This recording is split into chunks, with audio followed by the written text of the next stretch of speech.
Reproduction in plants involves fertilization. Most plants are not divided into males or females. They contain both male and female parts. In flowering plants, reproduction occurs in the flowers. There are several important parts in a flower that help in fertilization. The role of the sepal is to protect the bud before it blossoms into a flower. Once the flower blooms, the role of the sepal is completed.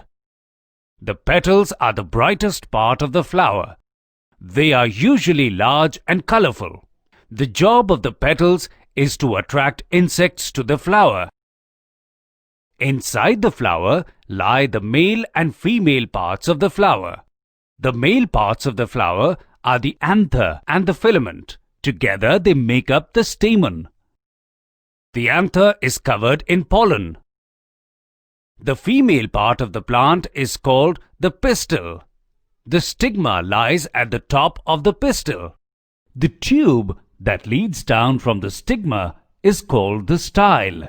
The style connects stigma to the ovary. Fertilization in a plant occurs when a bird, insect, or the wind transfers pollen grains from the anther of one plant to the stigma of another plant. The ovary is part of the female reproductive system and contains ovules. When the pollen grain lands on the stigma, it germinates in the pistil and forms a pollen tube.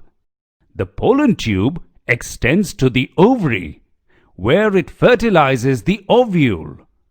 The fertilized ovule becomes the seed.